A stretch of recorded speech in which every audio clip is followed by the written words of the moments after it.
आपण समस्त को अनुरोध केवल मात्र मते 3 मिनिट समय दिंतु मो आपण मानक किछि इंपोर्टेंट कथा कहवाई जाऊँगी। जड़े व्यक्ति आमठू टेक विज्ञान ऑयल नहीं तांकर लिंग को लंबा एवं मोटा करने आम भिडियो कही 12 इंच लंबा हम बोलिकी किंतु तांकर 8 इंच हबारु से भाई जनक दुखित। तांकर बयस 49 जेतेबेले एही औषध यूज करुनथिले से समय थिला तांकर 5 इंच किंतु जेतेबेले एहाकू व्यवहार कले तांकर हैला 8 इंच अर्थात 3 इंच प्लस हैला। गोटे कथा आपण माने ध्यान देबे जो मानकर बयस 20 रु तले तांकर मांसपेशी ग्रोथ हबार समय रही थाए तेणु से माने जदि एहाकू व्यवहार करिवे ताहले तांकर 12 इंच होई थाए।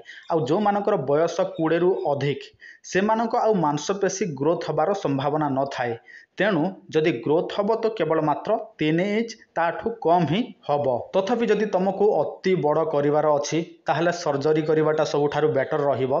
आ सर्जरी कले आपण मानकर 1-2 लाख टंका खर्च हब किंतु आमे एही मेडिसिन दउछु केवल मात्र आपण मानकर 3-4 हजार टंका खर्च होउछि भाई 3 इंच बढ़ुछि सेटा सबुठारु बड़ कथा। बजार रे एमिति अनेक मेडिसिन मिले सेटा लगे कि लोक माने हमको कहंती गुरुजी मो एठू आनिथिली मेडिसिन मोर किछि काम देला नाही।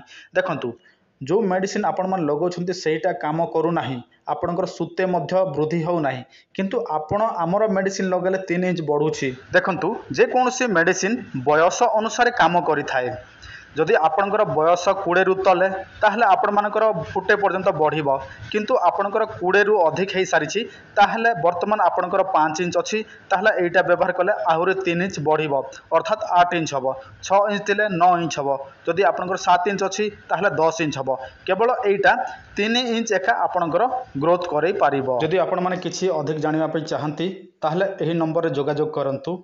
आपण माने व्हाट्सएप रे मेसेज करंतु नहले आपण माने कॉल करंतु किंतु राति 8टा पर कॉल करिवे नाही केवल व्हाट्सएप करिवे।